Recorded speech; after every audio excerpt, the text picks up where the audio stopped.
ఈ పరిపాలనలో అసలు మనం ఏమైపోయినా సరే ఎవరికి బాధ్యత లేదు, ఎవడ పట్టించుకోడు కూడా. ఉంటే ఉంటారు, తత్తే తత్తారని పోవటం తప్ప ఎటువంటి న్యాయం జరుగుతుంది.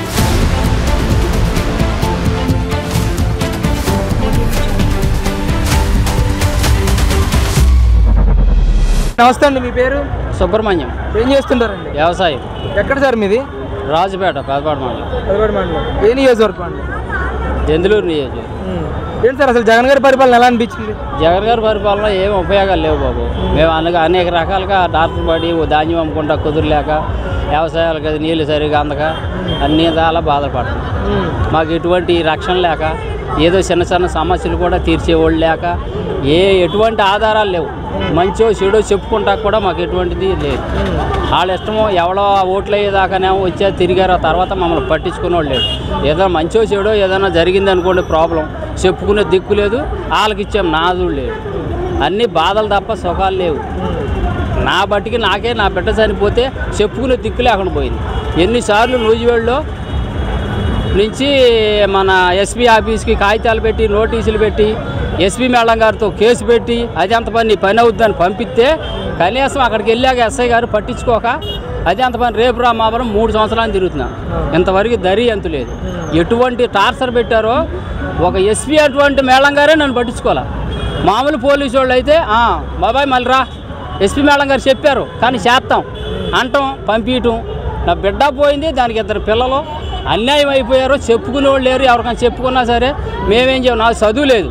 నన్ను మోసం చేసి నూజివేడు ఎస్ఐ గారు, పోలీసులు అందరూ కలిసి దొంగ సంతకాలు పెట్టించుకుని రాజీ చేసుకుని మా ఎల్లుడి దగ్గర డబ్బులు దొబ్బి పోలీసు వ్యవస్థ వాళ్ళు ఇష్టారాజ్యంగా చేశారు నూజివేడు. మన గతంలో పరిస్థితి ఎలా ఉండేది? చంద్రబాబు నాయుడు గారు హయాంలో ఒక జన్మభూమి కార్యక్రమం అంటే ఊళ్ళో పెడితే ఏదైనా సమస్యలు చెప్పుకుంటానికి కానీ మంచి కానీ చెడ్డ కానీ ఊళ్ళోకి వచ్చి అయినా ఆలకించేవాడు. మేము చెప్పుకునేవాళ్ళం. చిన్న చిన్న సమస్యలు ఏమి ఉంటాయి.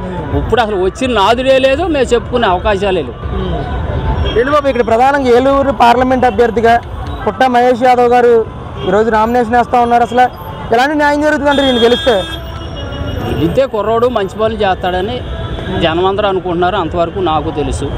బాగుంటుందేమోనని ఆశ, అదే అభిప్రాయంలో ఉన్నా. మరేంటి అసలు పోలవరం ప్రాజెక్టు విషయంలో కానీ, చింతలపూడి లిఫ్ట్ ఇరిగేషన్ విషయంలో కానీ ఈయన ఎంతవరకు మాట్లాడగలరంటారు, గలాన్ని ఇప్పగలరంటారు? ఏ నాయకుడు అయితే బాగుంటుంది అంటారు మీరు? పోలవరం విషయం వచ్చిన తర్వాత చంద్రబాబు నాయుడు గారు ఉండగానే దాని ఊసి కానీ దాని ప్రెస్ మిస్ కానీ వచ్చింది బాబు. ఆ తర్వాత పోలవరం పేరే లేదు మాకు, మేము వెళ్ళా. దానివల్ల దానికి నీళ్లు రాలేదు, ఎత్తిపోతల పథకం లేదు, నీళ్ళు లేవు, వాటర్ లేక ఇబ్బంది లేదు తప్ప దానివల్ల ఎటువంటి ఉపయోగం లేదు. ఇప్పుడు ఏమన్నా నీళ్ళు వచ్చిన తర్వాత అయినా ఏమన్నా పోలవరం దాన్ని పూర్తి చేసి మాకు ఏమైనా సహకారం చేసి నీళ్ళు అందిస్తారేమన్నా ఆశతో చూస్తున్నాం.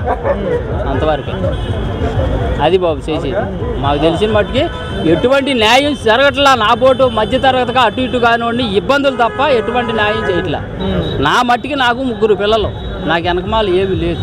నా బిడ్డను కావాలని నా ఎల్లుడు చంపేస్తే అది నా బిడ్డ పోస్ట్ బాటల్ ఫోన్లో రికార్డింగ్లు తీసుకెళ్ళి ఇచ్చినా సరే ఎస్పీ ఆఫీస్లో ఇచ్చా, నూజివేడు పోలీస్ స్టేషన్ ఇచ్చా. ఎటువంటి న్యాయం జరగగా మళ్ళీ నన్ను ఎర్రిపూకుని చూసినట్టు చూస్తున్నారు. తిరిగి ఈ పరిపాలనలో అసలు మనం ఏమైపోయినా సరే ఎవరికి బాధ్యత లేదు, ఎవడ పట్టించుకోడు కూడా. ఉంటే ఉంటారు, తత్తే తత్తారని పోవటం తప్ప ఎటువంటి న్యాయం జరగదు. స్టేషన్కి వెళ్ళినా జరగదు, ఎస్పీ ఆఫీస్కి వెళ్ళినా జరగదు.